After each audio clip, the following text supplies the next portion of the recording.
नमस्कार, आपके साथ मैं हूं सुजाता कुकरेती और आप देख रहे हैं माइक ऑन है। आज की सबसे बड़ी खबर जिस पर माइक ऑन कर रही हूं, मोदी तेरी कब्र खुदेगी। ये नारा जब जब गूंजा है तब तब इस पर सियासत हुई, लेकिन आज प्रधानमंत्री नरेंद्र मोदी ने खुद संसद में इसका जिक्र कर दिया है। कब्र खोदने वालों को करारा जवाब दिया है। प्रधानमंत्री मोदी ने पूछा है कि कब्र खोदना क्यों चाहते हैं ये लोग। विपक्ष मोदी से आखिर इतनी परेशान क्यों है, दिक्कत क्या है मोदी से। प्रधानमंत्री ने वजह भी बता दी कि मोदी की कब्र खोदने वालों की असल इच्छा क्या है। आज आपको प्रधानमंत्री का वो पूरा बयान सुनाऊंगी और इस पर माइक ऑन कर रही। इसी के साथ साथ आपको बताऊंगी कि क्या प्रधानमंत्री मोदी के साथ कोई अप्रत्याशित घटना घट सकती थी, क्या पीएम मोदी के साथ कोई दुर्घटना घट सकती थी। आज स्पीकर ओम बिरला के बयान से सनसनी फैल गई और उन्होंने कहा कि इस तरह की कोई घटना प्रधानमंत्री के साथ घटती, इसीलिए मैंने खुद उनसे संसद में कल नहीं आने के लिए कहा। आज इस पर भी कई सवाल खड़े हुए हैं और इस पर भी मैं माइक ऑन कर रही हूं। लेकिन सबसे पहले आपको वो तस्वीरें दिखाती हूं जब प्रधानमंत्री नरेंद्र मोदी आज राज्यसभा में राष्ट्रपति के अभिभाषण पर धन्यवाद प्रस्ताव पर सदन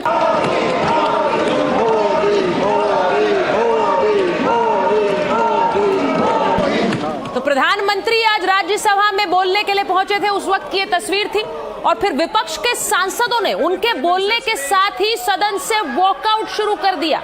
वो तस्वीरें भी आपको दिखाती हूं। प्रधानमंत्री अपना जवाब दे रहे थे और सदन से विपक्ष के सांसद वॉकआउट कर रहे थे। उन्होंने बॉयकॉट किया और उसके बाद यहां से बाहर गए और संसद के बाहर उन्होंने प्रोटेस्ट किया, नारेबाजी की। यह भी सुनिए, प्रधानमंत्री के भाषण अंदर चल रहा था और बाहर विपक्ष नारेबाजी कर रहा था।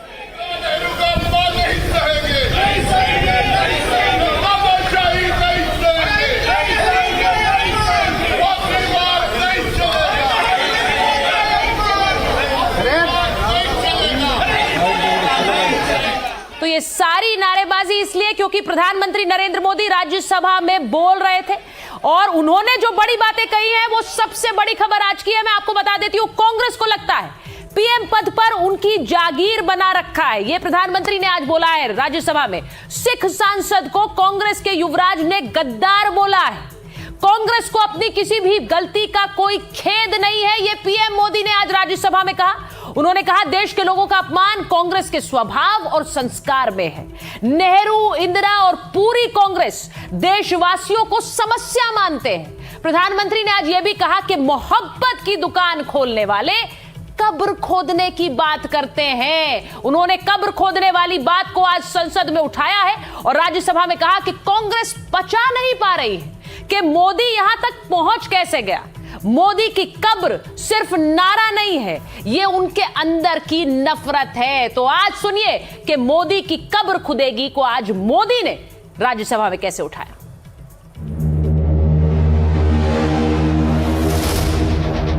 ये मोदी की कब्र क्यों खोदना चाहते हैं? 370 की दीवार गिरा दी इसलिए, नॉर्थ ईस्ट में शांति और विकास का राह बनाई इसलिए, पाकिस्तानी आतंकियों को घर में घुस करके जवाब देते हैं इसलिए, ऑपरेशन सिंदूर करते हैं इसकी उनको परेशानी होती है और इसलिए वो मोदी की कब्र खोदते हैं। माओवादी आतंक से देश को मुक्ति दिलाने के लिए साहसपूर्ण कदम उठा रहे हैं। इसलिए उस संधु जल समझौते को हमने एवेंस में डाल दिया। क्या इसलिए आप मोदी की कब्र खोदने के नारे लगा रहे हो? कांग्रेस की परेशानी कुछ और है, ये पचा नहीं पा रहे कि मोदी यहां तक पहुंचा कैसे। एक ही रास्ता उनके लिए बचा हुआ लग रहा है कि मोदी तेरी कब्र खोदेगी। कांग्रेस पचा नहीं पा रही है, कह रहे थे प्रधानमंत्री नरेंद्र मोदी, और उन्होंने कहा उनके पास एक ही चारा बचा है कि मोदी की कब्र खुदे, तभी उनका कुछ हो पाएगा। तो उन्होंने कहा यह नारा नहीं है। बड़ी खबर आपको बता रही हूं, राहुल गांधी के बहाने पीएम ने कांग्रेस पर अटैक भी किया है। प्रधानमंत्री ने राहुल गांधी को फेल्ड स्टार्टअप बताया है। फेल्ड स्टार्टअप, उन्होंने कहा कांग्रेस एक स्टार्टअप को लिफ्ट नहीं कर पाई है, यानी एक स्टार्टअप जिसे आगे नहीं बढ़ा पा रही है। जरा सुनिए आज प्रधानमंत्री ने राहुल गांधी के बारे में क्या कहा राज्यसभा में। एक तरह से जवाब था राहुल गांधी। शातिर दिमाग जिनका है, ऐसे युवराज ने उनको गद्दार कह दिया। लेकिन औरों को तो किसी को गद्दार नहीं कहा उन्होंने, लेकिन कल सांसद को गद्दार इसलिए कहा क्योंकि वो सिख थे और कांग्रेस के अंदर जो कूट कूट करके सिखों के प्रति नफरत भरी पड़ी है ना, उसका वो अभिव्यक्ति थी। मेरे देशवासी को कोई गद्दार कहे, ये कैसे देश सहन करेगा? और ऐसे लोग कांग्रेस को नहीं डुबाएंगे तो क्या करेंगे? और बात सिर्फ यहीं तक नहीं थी, प्रधानमंत्री ने आज ऐसा लगा सबको जवाब दिया। उन्होंने जो एक और बड़ा बयान दिया वो भी बता रही हूं। गांधी परिवार पर पीएम मोदी ने बड़ा हमला किया। उन्होंने कहा चोरी करना गांधी परिवार का पुश्तैनी धंधा है। गांधी परिवार ने गांधी सरनेम ही चुरा लिया है, यह भी उन्होंने आज सदन में कहा है। अब सिर्फ कांग्रेस पर हमला नहीं बोला, उन्होंने ममता बनर्जी पर भी हमला बोला। उन्होंने कहा पूरी दुनिया घुसपैठियों को निकालना चाहती है, यहां पर ये घुसपैठियों को बसाना चाहती है। तो आज एक एक करके क्या प्रधानमंत्री ने आईना दिखाया है विपक्ष को, जरा ये भी सुनिए। तुम कितना दुनिया को धोखा दोगे, तुम कितना दुनिया को धोखा दोगे। आईना देख लिया तो अपनी सच्चाई कहां छिपाओगे?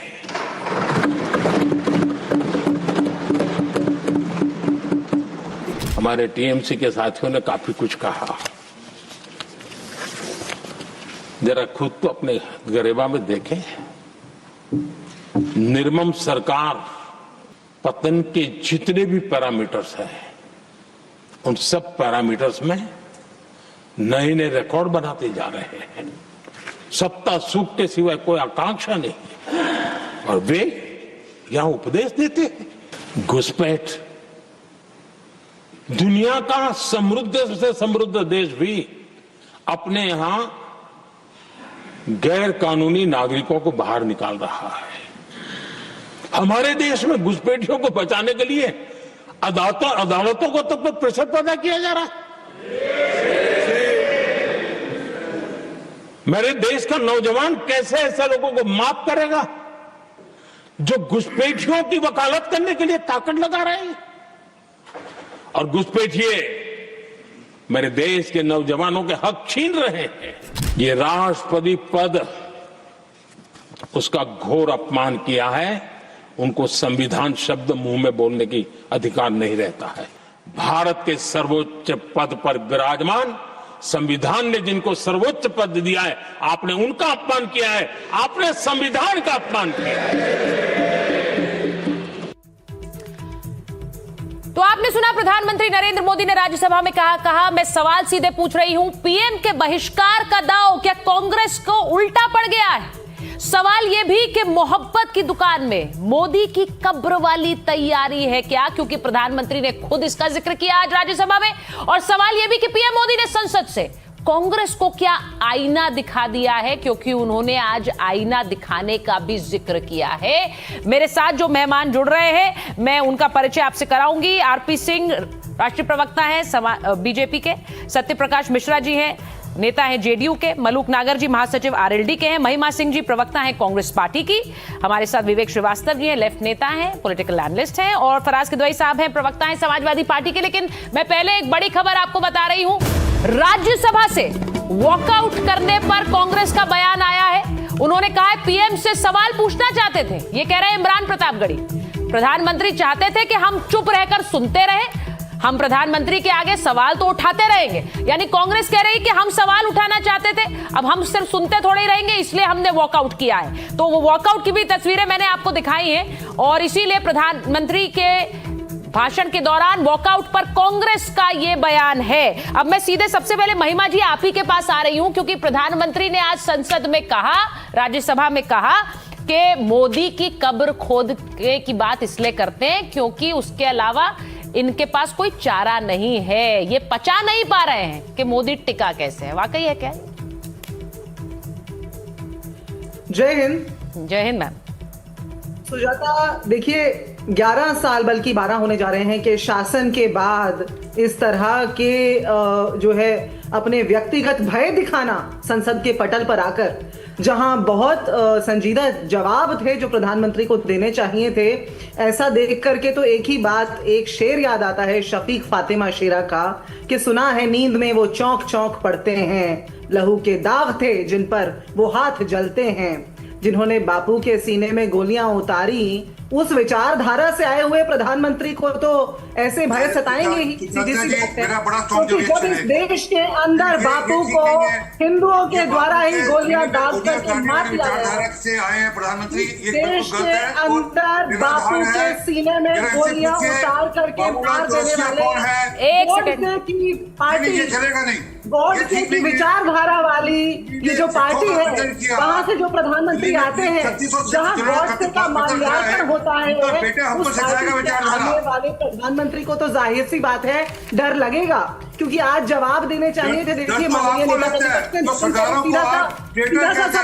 नहीं, एक मिनट सुनिए जरा मेरी बात। महिमा जी, कल अगर प्रधानमंत्री लोकसभा में नहीं आए तो आप लोगों को लगता है वो डर गए हैं?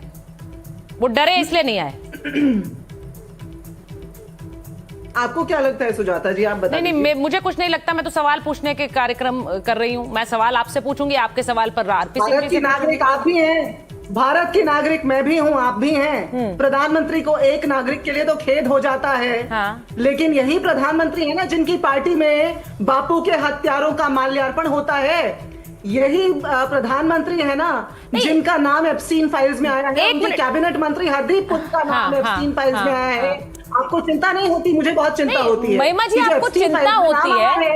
नहीं, आपको चिंता होती है तो मैं एक बार जरा एक सवाल ये पूछना, नहीं महिमा जी, मैं एक सवाल ये पूछना चाहती हूँ। आपको चिंता होती है तो एक चिंता आज स्पीकर ओम बिरला ने भी जाहिर की।